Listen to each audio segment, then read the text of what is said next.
126. The Holiday Inn, Hellscape, and the shining of my poor wallet.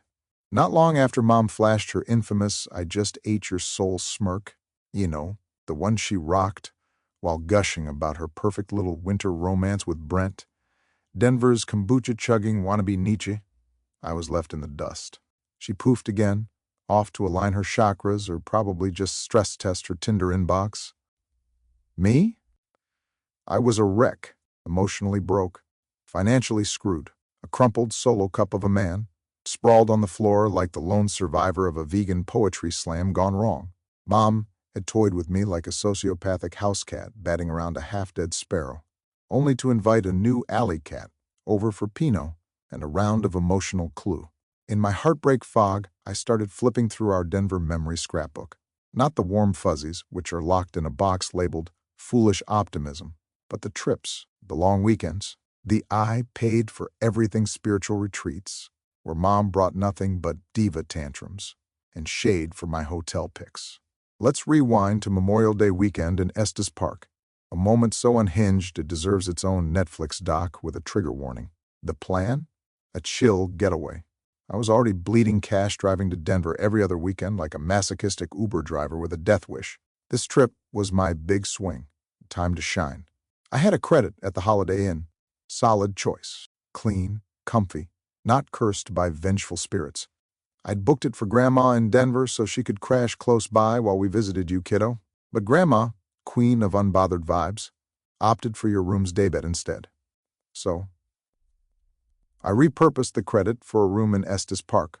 Smart. Thrifty. The holy trinity of dad moves. Then we rolled up. Ugh, Mom groaned, with the drama of someone who just learned her oat milk was dairy. It's so corporate. It's not cute. It's not vibes. It's just, ew.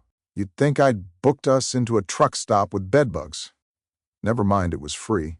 Never mind it was a holiday weekend in a Colorado tourist trap, where every decent spot was snatched up before Y2K. She hit me with, "Dead serious. You should have let me pick the hotel." Oh, sure. The woman who once dropped $800 on a healing crystal grid and a tarot reader named Stardust wants to play travel agent. Then came the ultimatum, dressed up like a choose-your-own-adventure. If you want to get another hotel, it's your call. Don't pin it on me. Translation, fork over $2,000 so I don't sulk all weekend, or stay here and I'll make you feel like a loser with every side-eye. So, like a chump in a rom-com written by a sadist, I did what any guy dating a woman with movie star hair and a knack for emotional cage fighting would do. I booked a room at the Stanley Hotel. Yep, the Shining Stanley.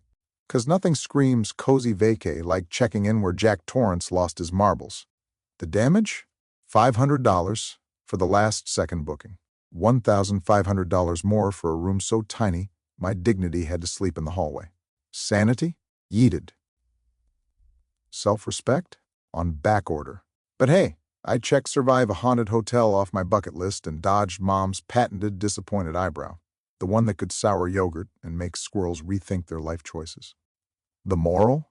If you're stuck with a woman who thinks she shits gelato, brace to book the overpriced, ghost-ridden penthouse just to keep her from morphing into a yoga pants poltergeist.